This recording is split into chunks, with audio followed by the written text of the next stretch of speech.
If building and exiting a business, immigration, and just trying to live a good life as a decent human have taught me anything, it's that I thought this would be simpler. Life is astoundingly, beautifully complex, and I want to talk about it. Welcome to I Thought This Would Be Simpler.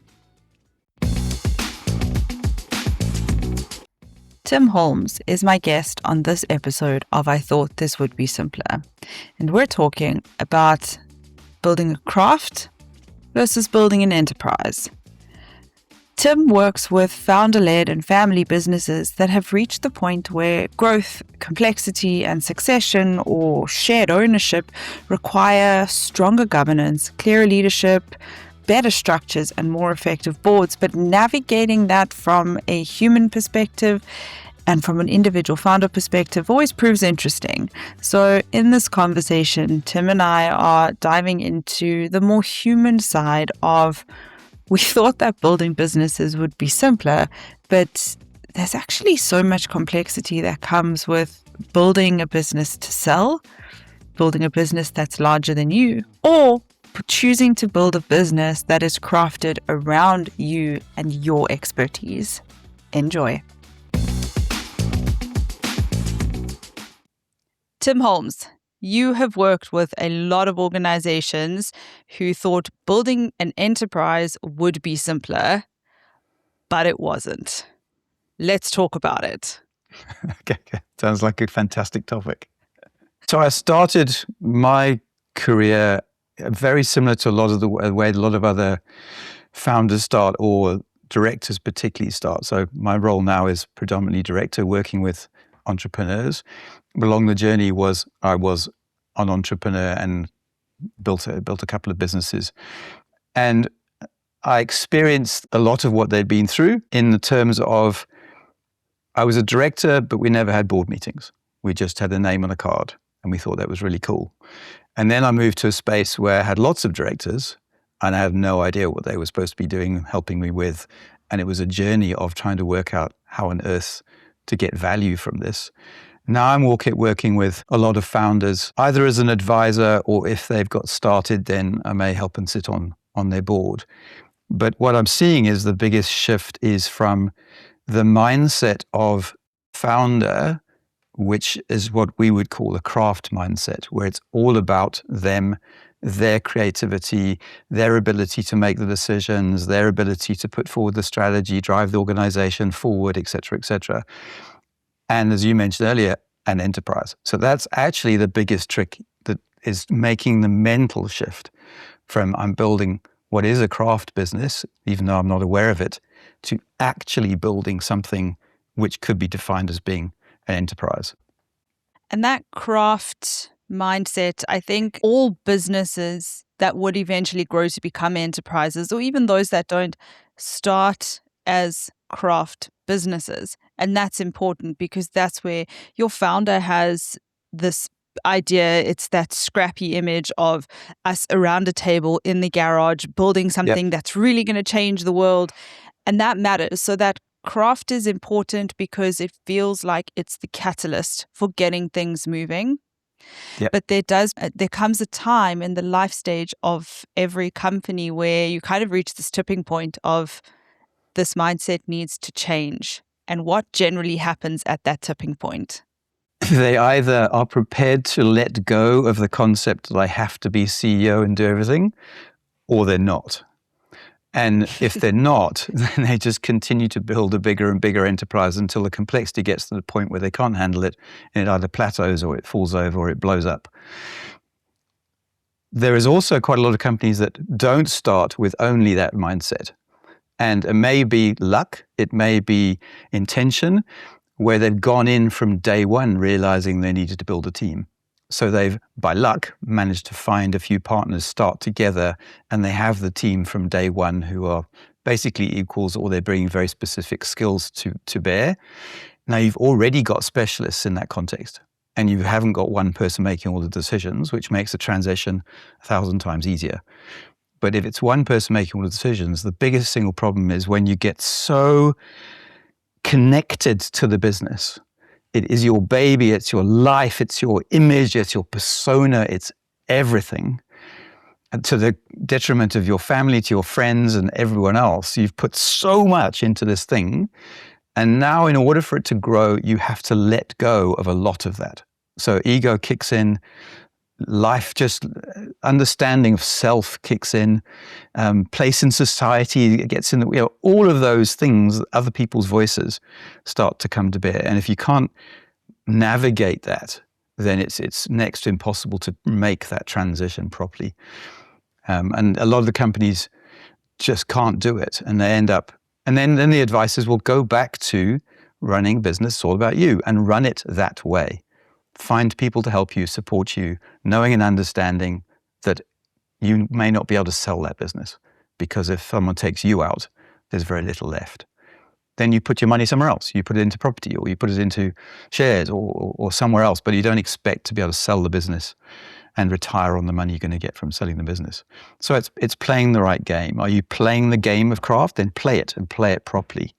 And be the best person you can be, earning the most you can be per hour, or building incredible IP that's going to live on without you and has value, but it's all about you. Or you're going to be build something that's based on a team. And if you go on holiday for 3 months, it continues. Yeah, there's also a beautiful realization in that it is okay to build a business around craft, build your business around you, and stay in it. Not every business has to be built to sell, or built for exit, or built for global expansion. We have so much focus in our society on unicorns and all the unicorns, but what about the zebras? The zebras matter just as much, because what about the they're impala? the volume. Yeah, them too. They're also welcome here. The whole Buck family. But I do think that there's a lot of, for a founder, nothing can prepare you for the almost peeling away yourself from the organization. When you've built this thing, you've literally put your blood, your sweat, your tears, your soul, your spirit into it, that the self-awareness and the personal journey that you need to walk to now be able to divorce yourself from that for the betterment of the business is a massive journey. And I don't think that a lot of people realize the mental, physical, emotional, and spiritual toll that takes on the founders. No, I don't think they do. Or they really aren't set up, they're just, their wishes from life are not set up to be in that other space. They actually prefer to be able to do everything and control everything themselves.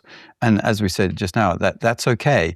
But then you need to understand that and build that.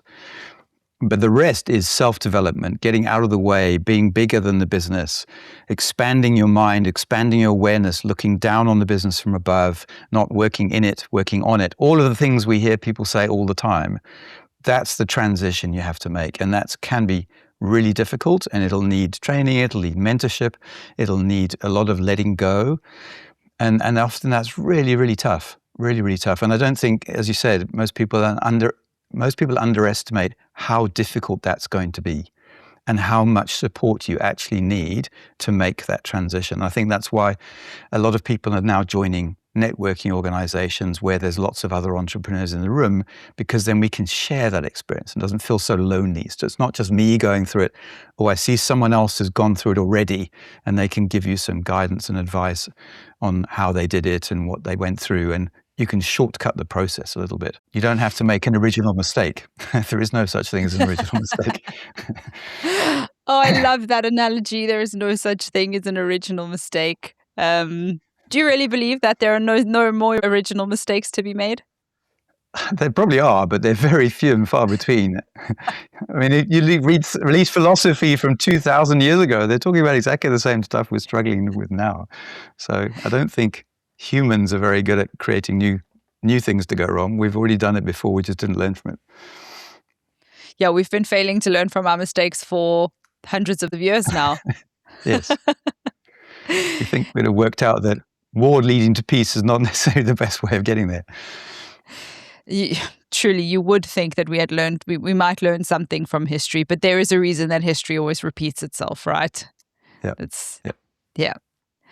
That idea of getting out of the way And I think there is a profound moment in the life stage of many businesses where the founder starts to understand you come to this crossroads of either I now need to get out of the way and create the space for this organization to thrive, not dependent on me, but with me. Yep. Or this organization will always be dependent on me, and that's the road that we're going on. But for the founders who start to kind of internalize that getting out of the way process, what does that moment generally look like for them in the experience that you've had? It's usually prompted by something that has forced them to change their mindset or forced them to reevaluate their priorities. Much smaller percentage realize that they're not achieving what they want to achieve and they need to change, and they go through a process of learning how to do that. Often it's an illness, it's a death in a family, it's a divorce, it's a something that happens that goes, whoa, okay, I'm so committed to this business, I need to do something differently. I need to somehow free up time, free up energy, free up space, focus on my own health, all of those kind of things. Because as a business grows, if you believe that it's all about you, all that happens, you just work harder and harder and harder and longer hours. Something's got to give. The only way you can shift is if you stop doing that and let someone else carry the load with you. So that's often why you just hit a wall, or you're on the edge of the cliff and you're going, oh no, this actually, what I'm doing day to day is leading me to this path. I need to change something. Yeah, I know some founders who went down that path, and it was only when they got to the point where there was a physical breakdown. I know someone who woke up one day and couldn't move. His body was just like, no, we physically cannot get out of bed. And for months, he was not able to move. And that was the point where he suddenly realized something's got to give. Because I also think we like to delude ourselves as founders that we're these endlessly energetic machines and that we can just keep pushing. But we're not. We're just as human as everybody else and just as fallible. And at some point, the machine will fight back. Your body is going to be like, no, stop. Yeah, absolutely. I've known far too many people who have pushed it to the point where they actually did fall over and they actually did pass away because of illnesses related to that stress. And others where they've had a massive shock, they've completely reinvented themselves and they've almost started again from scratch, but with a lot of learning along the way. And they do talks and they try and share that experience with other people to hope that someone will go, okay, I'll make that transition before it becomes a problem, rather than wait until the very edge of that cliff.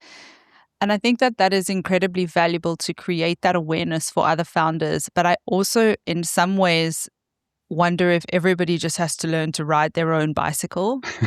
Yeah, well, I'm beginning to believe that is like my son when he was growing up.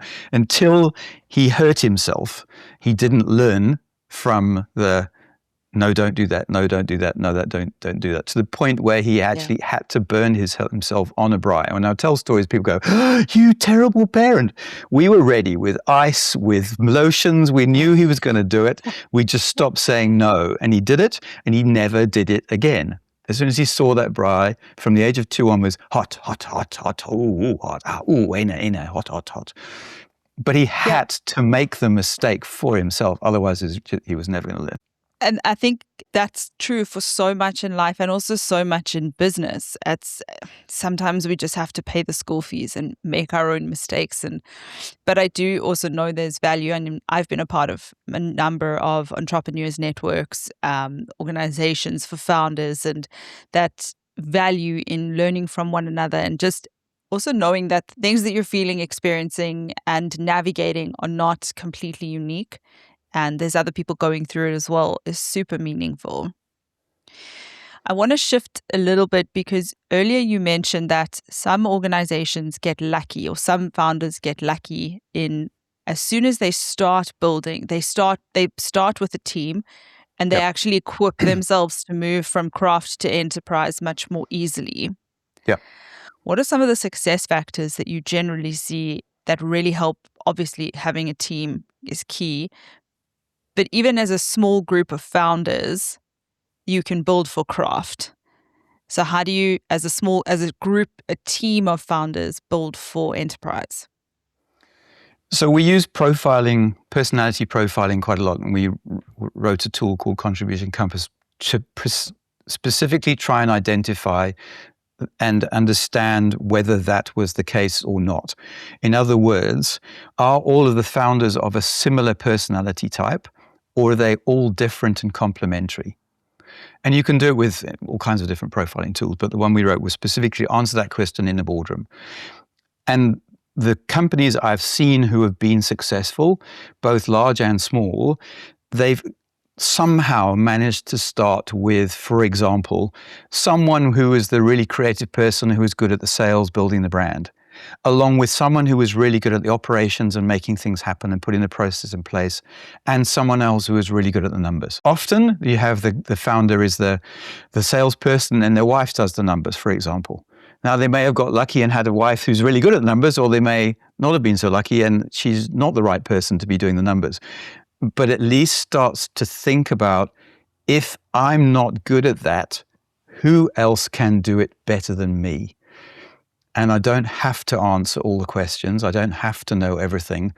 I can be vulnerable. I can let someone else work with something because I know in my heart, but I may or may not be able to admit it, that they are actually way better at that thing than I am and ever will be. And the difficult one is letting go of the CEO role or MD role. Because so much of society is saying, oh, you started the business, why aren't you the CEO? There's so many people come up to me as a founder of Cerdar and say, well, aren't you the CEO? Well, no. Why would I want to be the CEO? I do advisory and I do workshops and I do the stuff I enjoy doing. What? I don't want to be CEO. We've got someone else who is. But that's the ego thing and the messaging that we're getting from society. And I think that that's so important to call out and to be able to say, who says you have to be the CEO just because you started it? Yeah. And that's where when you bring a board in, the first responsibility of the board is to be able to, not necessarily going to, be able to hire and fire the CEO. So if you cannot imagine that happening, then you're definitely not going to end up with a board. And if you do, they're going to just follow your direction. They're going to not add the value that they could add because they can't add the value. They can't make sure the best person that could possibly be running the business is running the business. You're not allowing them that power, that freedom. And that needs to be the mandate of the board, is to do what's best for the organization. Legally. Irrespective of, legally, and also to be able to make sure that the right people are in the right places to move it forward. Yeah. We used to do a lot of work with founders and leaders, leadership development work. The line that we always say was, make it about the business. And it's such an important thing, because especially when you've started the business, when you've been there from day zero, when you've put your blood, sweat and tears into it, when things happen, it's very personal. And when things go wrong, it's very personal. When somebody says to you, hey, listen, Andy, maybe it's time for somebody better qualified to be steering the ship. It's personal, but you have to make it about the business. What's best for moving the organization forward? And I think that becomes very uncomfortable ground, but also, what are you optimizing for? Are you optimizing for personal success and ego? Yep. Or are you optimizing for the success of the business? Also, are you optimizing for the best dividend you can get? That's not necessarily the best way forward either. In that moment, you need to build a foundation, or you need to keep working capital, whatever it might be. But if you're thinking with that shoulder hat, you're going to make different decisions. Of course, what are you optimizing for in that time? And so for the organizations that now say we need to put in a board, this is a very interesting process for me, because I've seen some interesting and very meaningful things happen with organizations who have boards, but also organizations who chose not to. So we now have a successful going concern we're kind of getting traction, the rubber's meeting the road, and we say, okay, now we need to put in this board above us. What does that look like? Where we've bootstrapped it, so we're not taking outside capital, so it's not like we have a VC telling us what to do or how to go about this. What should these organizations be thinking about, and what steps should they be taking? I think the first step is to have a really deep self-reflection and see where is the gap in leadership and where do we best fill it. So the importance of the board is it's got the legal mandate, as you mentioned earlier, to do what's in the best interest of the business. But it's also a part-time role. It's not a full-time role. So if you need to build your executive team to run functional elements, then bring in an employee. If you need someone to help you with the strategy and how to take the business forward in the next steps and moving into different markets or going to a mergers and acquisitions phase or whatever it might be, then bring someone in at board level who's been there before. Because the intention is not for them to be there forever. Particularly as a non-exec director, the normal standard is 3 years and you look to rotate them. But it could even be a year or 2 years. It's why have you brought them in? And what is the value they're going to add? And then you pay them a director's fee to do their job. They are 24/7 legally liable for what goes on, so they're going to be really sure they're going to make the best decisions possible. But it's a lot cheaper resource from a funding perspective, and a cash in hand perspective than employing an executive. And you may end up finding you actually get a much better result because they're looking from the outside in, independently, seeing what you can't see, running through in their head, what have they done before? How do we avoid this? As we talk about avalanches because that's where the name Sirdar comes from the lead Sherpa. Avoid the avalanche. Have someone in that team who can pull you out the way because they've been there, they've done it. They can see it's going to happen. They can see the story unfolding. Yeah. So that you shortcut things, you move faster, you make better decisions. All of those things start to come into play. And if that's happening at the top of the company, then you're going to waste far less money. You're going to make much better decisions and you're potentially going to grow much faster than if everything's happening at the doing level. We need to work on the business, not in it. And the board should be doing nothing else but working on the business. It's that space where that's all you do for 1, 2, 3, 4, 5 hours is work on the business. So Howard Mann has a saying, you can't read the label from inside the jar. Yes, I read that recently too. It's a very good statement. And as the executive team, you are as deeply in the jar as one can be. And your board are not in the jar, so they can really help with that impartial perspective. They're not affected by the daily emails, the pings, the politics, the ins and outs of what's flying through your inbox every single day. Rather, they get to keep that broad spectrum view of what matters. How do we drive this forward? And I think that's so valuable to an organization. And simple things like just testing assumptions. The assumption we made that got us here is not what's going to necessarily get us there. But because we haven't really taken the time to consider that or test that or look at a different perspective because we're so busy running, we miss things. We make a change way, way down the line when if we could have saved ourselves a ton of money if we'd made it now. So it's simple things. It's not rocket science. It's just, can you believe that there might be someone who knows a little bit more than you about something? And then find out what something it is and then bring them in and make sure they're the right values fit, of course, and they've got basic skills they need to understand what their role's about. But find someone who knows something you don't know and bring them in. Yeah, and leverage that. See it as an opportunity because there's massive opportunity in that. Yeah, and we look at the stats of boards and they say, well, who would you want removed? Very few say the independent director. They will say something else because the independent director's been brought in for a specific reason.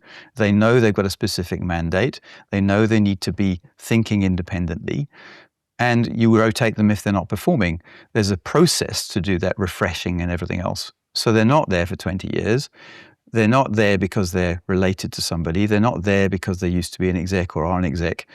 They're there to deliver a specific outcome. So they're adding value. They're adding value in the room, and we know what that value is because that's why we brought them in. How do you go about establishing trust between, so you have a founding team, let's say, who's been working to build this thing up. They've built something that's now, congratulations, the market wants more of what you're making. Yep. Your business is now scaling. The surface area of your business is expanding. And as you're scaling, complexity is creeping in further and further. So you decide, okay, it's time to establish a board. But you've obviously got this founding team who speak their own language, essentially, because of what they've navigated together. And now you're bringing in a board above them to help move things forward faster and more structurally. How do you establish trust between those layers? So usually we need some kind of champion. And if it's a majority shareholder or at least a shareholder, it helps. Because if the shareholders don't buy into the change, then the change is not going to happen. The next one is to try and make sure you've got the buy-in from the MD or CEO, because they're the one that's going to affect the most. And then you start with what you can. So I might join one of their meetings as an advisor and just help them understand that I may have a perspective that's different from theirs, and I may or may not be able to add value. If I can't add value, well, thanks for playing with no skin, nothing lost. We'll go off and do something else. Or we do maybe write a report that says, you answered all these questions, and from an external perspective, there's a few gaps here, and this is some things you can do to move forward and fix them. So it depends on enormously how much trust they already have and how open the individuals are to change. But you need at least one who's going to want to make the change, and they have their ideas about why it's important. So it might have been triggered by an investor coming in. Now the investor wants to see the change. It might be triggered by the shareholder because they want to step out a little bit from operations and not quite sure how. It might be because the CEO is getting really frustrated with the other executives and has no way of understanding how to hold them accountable. There's multiple reasons why it must happen, but it usually in our experience starts with someone saying we need to do things differently. And let's start with training, a conversation, some kind of advisory work, something that's soft enough that you just try it and see. Yeah, something comfortable enough to dip your toe into and go from there.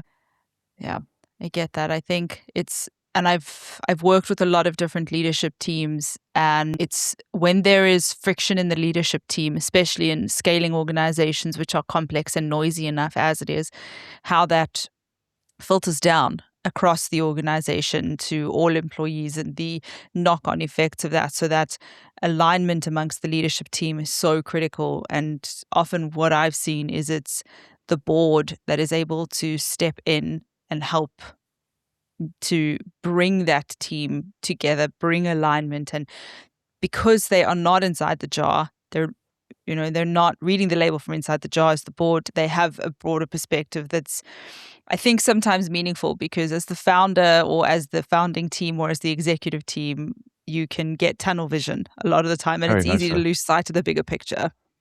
There's an analogy, there's a wall in front of you. Okay, there must be a wall. Well, no, it's over there or over there. It's not a wall anymore. It's something else. Just step back, have another different perspective, walk around it. Or the tree in the forest. All I can see is the tree. I can't see the forest. All that kind of stuff. We're just too close to the problem. We can't see around it. But I'm looking out from out here somewhere, and I go, well, what's the problem? Just go around it, over it, under it, whatever. But when you're standing with your nose against it, you don't see it any way around it. So how do you help founders see the light, essentially, when there is a need for change and a need for structural shift or a board coming in? How do you help them see the light? I suppose it's an interview without being an interview. It's just ask questions to try and uncover what is it that you actually want? What would you like your future to be? And then where are you now, to try and work out what the gap is between the two. And if it's anything to do with freeing your time, the opportunity to have more money. So a lot of entrepreneurs go into the business because they want to be their own boss. They want to have, freedom. They're going to sell the business and retire. That happens very seldom. But most of that stuff happens very seldom. So it's trying to find out which one's the most important one. And that usually is a conversationalist. We're just asking a few questions, getting to know their life, what their values are, what they like to do in their spare time. It's an interview kind of process. And we've had clients where literally the mandate for why we were putting a board in place was because the founder wanted to work 30 hours a week instead of 60. That was it. That was our goal. And he's now running 4 businesses and still not doing as much as 30 hours a week. So he's very happy. But that was his goal. Some is to sell in 3 to 5 years' time. Some is to be able to take a holiday for 2 weeks without taking my cell phone with me. What is it that you need to do? And then we'll try and work out how's the quickest and the most effective way to get there. In other words, they must see either there's a big pain or a big pleasure, that they're moving away from the pain or towards the pleasure. It's natural human behavior, basically. I like how you've just painted the value of a board and the impact of a board is flexible, and it's definable by the organization, by the founder, in terms of what is it that we're hoping to achieve. And that obviously also would impact how you stack your board. Are we trying to get to a point where we want to sell in 3 to 5 years? Cool. Who do we need to help us get there? I want to work 30 hours a week. Who do I need on the board to help me arrange my company and set things up that we can get to that point? I can imagine, because you've also just alluded to the fact that you ask a lot of personal questions and try and understand the personal values. Who is this founder? And I get it. I worked in leadership development and employee experience and coaching for a very long time. So I understand why you would ask those questions. But I could imagine for the very business-focused founder who's like, Tim, you're here to help me build my business to sell. And now you're asking them. Now you built a business to sell. Okay, let's work with that. But there may be some other things that we need to talk about. How do you get them to go there? Because it's also important. You need to know the human that you're working with here. How do you get them to go to that uncomfortable place and talk to the personal stuff that they probably think is completely irrelevant? I'm always fascinated how much people will say about their business to a complete stranger. So just sitting and listening uncovers all kinds of things. And they'll halfway through the conversation say, oh God, I've never told anyone this. And you just carry on, go.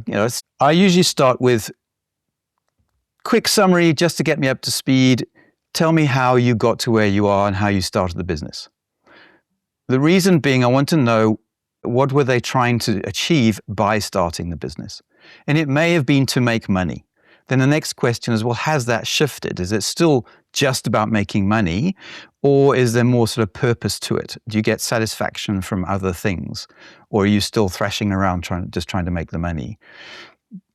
Because they'll lead to different outcomes. They'll lead to a different approach. If it's all about making the money, get a consultant in to do a business process review, or a marketing person in to work out your lead gen, that kind of thing. If it's something else, then there's a different approach. And it could just be, we just can't get our executive committee meetings to work properly. We're all over the place. We can't follow an agenda. I'm really getting frustrated. I don't know what to do. Well, let's start. I'll just be an independent chair for a couple of meetings and let's see what happens. So start with the story. What got you from where you started to where you are now? And I just went to a talk recently where someone I've known for a while, but I've never heard his founder's story before. And it was fascinating how many of the things we've talked about now he'd been through. Like, he went into the business with his mother. His mother really struggled as the business got bigger to get out of this, just working harder and harder and harder and harder and harder until she got sick. Then he went into a partnership knowing that he wasn't the best person to be a CEO. He found the right partners, knew that wasn't the role he wanted to have or should have. And then just each time that you get to one of those really difficult points, he somehow got through it or rounded over it fairly quickly. And they've now got a huge, very successful business as a result. So I'll start with a story. In short, I'll start with your founder story and see where it takes us. I love founder stories. A lot of interesting stuff always bubbles up. To the board, the process, I know that in a lot of organizations, we love being the scrappy startup. We are entrepreneurial, we're free-spirited, we can go in whatever direction we want. And as soon as we put a board in place, suddenly that's very icky and very corporate. And what is the knock-on effect? How does that trickle down in the organization? So I've worked with a lot of startups, a lot of scale-ups. I love that transition, that growth phase that needs to happen when we go from scrappy startup to scale up. But as soon as you start putting these governance structures right up top, people go, oh, we're becoming a corporate. Yeah. How do you navigate that through the business? So usually start with whatever's going to most add value the quickest. So thinking about, literally just had the conversation yesterday. Let's look at the organogram. What does the organogram look like now? And when you get to double the size you are, what will the organogram need to look like? Oh, we're going to have department heads. Okay, so how do we get from where we are to department heads? Let's just draw out what that might look like. We need someone who's in charge of operations. Okay, who might need to be below the person who's in charge of operations? What are the department names? Let's not put people in there yet. And then let's try and work out the people. And then, okay, wow, that person's got 3 roles. So are they a people person? Are they a process person? Or are they a data person? If we don't know, we can find out, but we need to know. Because if the role you want them in has got multiple of those facets in it, they're not going to be able to do all of it well. But at least then you know that person needs to become 3 people. Because if that hasn't happened soon, we cannot move past them. They're going to hold us back. And then you have simple policies like, have you got a sick leave policy? Oh, it's not corporate. It saves you a ton of time every time someone fills in a sick form or doesn't fill in the sick form. Have you got a leave policy? No, we haven't got a leave policy. Well, just think about it. What happens when someone wants to take time off? All of those kind of things you think, oh, that's so stupid. That's so simple. But that's all governance is. It's lots of little ways of putting some guardrails around things so people can bounce around in their playpen and do what they need. But if they get close to the edge, we can say, whoa, hold on, that's not acceptable. That's not what we do. That's not the way we do things around here. So all you're trying to do is put some kind of boundary. So we don't do everything in this organization. We do that. Okay, well, what does that mean? And then what do we say no to? So there's been various videos, I can't for life remember her name now, but she did a whole series and has written books on what do you say no to is just as important as what you say yes to. So that transition for me is moving towards the space where we have much more clarity about what we say no to. And I've been through that journey with Serdar. We used to have a legal team, but we were never going to be the best people at doing legal. So we let that go and focused on what happens in the boardroom, and then bring other people in who can do the legal stuff, for example. So what do you say no to? And then how do you make things more streamlined so we don't waste time reinventing things? So the outcome of something is not accidental. There's some kind of reliability around what might happen next. And you slowly pick up those and start with different departments, and you build up that maturity as you go. And that's the core of it, is really building up the maturity. So I call it the chaos of scale, which, when businesses get bigger and surface area gets bigger, complexity scales and it's noisy and complex. And I love the way you just framed governance, because even I have a weird reaction to the word governance. I know it's difficult not to use the word in our game, but we have to find ways of not using it often because everyone just goes, "Oh, governance! No, don't do that." I actually asked AI this today because we have that in our organization. People are like, "Oh, governance! I don't want to talk about it." So I said, "Okay, this is what we need to do. This is what we need to achieve more of." But I don't want to use the word governance. And AI suggested operating discipline. There we go. And I was like, okay, I can work with that. So now I'm referring to governance as operating discipline. But what you just described it as, you're putting some guardrails and boundaries around what people can do. The way I always think about it is, what we don't want to do is write the rule books. We don't want to tell people every little thing that they can and can't do. What we want to do rather is draw the playing field and say, this whole area, this is where you can make magic.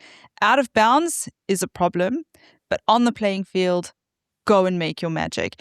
And that really is all that operating discipline is drawing those playing fields. So one of the first slides I usually show in a workshop is a picture of the different balls that you might use for golf, tennis, rugby, whatever. Decide what game you're playing. Now, okay, we're playing a game. Business is a game. Yes, okay. Well, so a rugby game has a certain number of players. It has a certain size pitch, and different things happen in different places. But you know where the boundary is, and you run around, and there's some basic principles that apply and some specific no-go rules that apply. That's all we're talking about. And interestingly, governance moved in the last, 20, 30 years from very rule-based to almost entirely principles-based. So there's it's not new anymore, but it's new to most people. There's a governance standard that came out of the ISO organization. So it's the first governance standard they've ever done. And it's not prescriptive. It's a principles-based governance standard, the ISO 37000 standard. It's the first one they've ever done. So you can't be certified against it. You just have to report against it and say, well, we did this, we didn't do that, blah, blah, blah. It's principles-based. So it's thinking about boundaries that make sense. It's values. It's the sort of fundamental laws that we live by. It's that this is the way we do things around here. Let's establish that for our company. That's all it is. Yep. And that comes to be in being through setting up some kind of policy, some kind of procedure, some kind of risk net that if we go too far over that, we have to stop and turn around and come back. Or an alarm bell is going to go off, or someone's going to die, or, it's simple stuff that we agree on, that these are the things we do and don't do in this organization. But you can operate autonomously in your team, in that playpen. You'll knock yourself out. And that builds that cohesion, but also that buy-in, that satisfaction, that team mindset, because we're all working together to achieve a particular outcome. And we don't have to worry too much about having to think about things that we don't really know or understand or aren't relevant, because we've been told this is the boundaries of our roles and responsibilities. This is the flexibility we have within those roles and responsibilities. We've been given the authority to make the decisions in that space. And we've been given a mechanism to disclose to the rest of the organization, this is what we're done or this is what we're doing. And then we just get on with it. Now I can hold you accountable.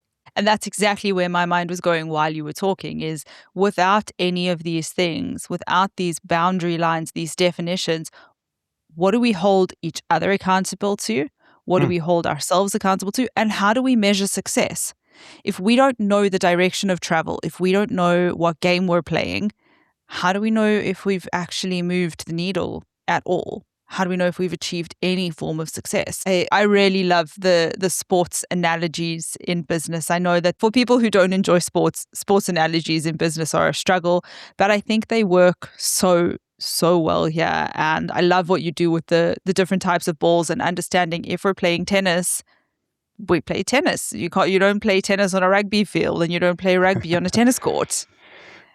And it's 2 players and not 15. Yeah. I also think that when you start to talk about then organizational culture, employee experience, if we're playing rugby and this is the game, this is our definition of success, what kind of experience do we want to have playing it? How do we build our culture in alignment with that? How do we hold our leaders to, hey, as a leader on this rugby team in this organization, this is the way we play this game. And anything that's out of bounds, that's in bounds.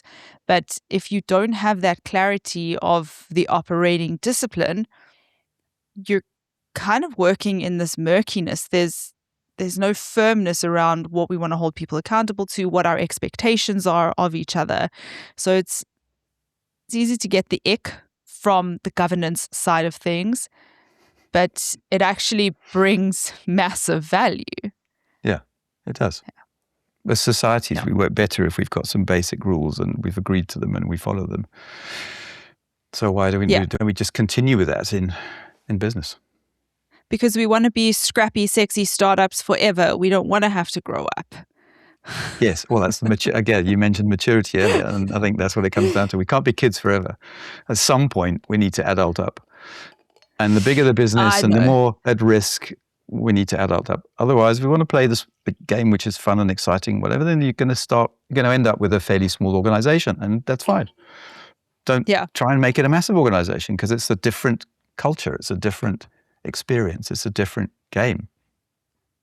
Which loops right back to where we started with decide what are you building. Are you going for unicorn? Are you going for zebra? Are you going for impala?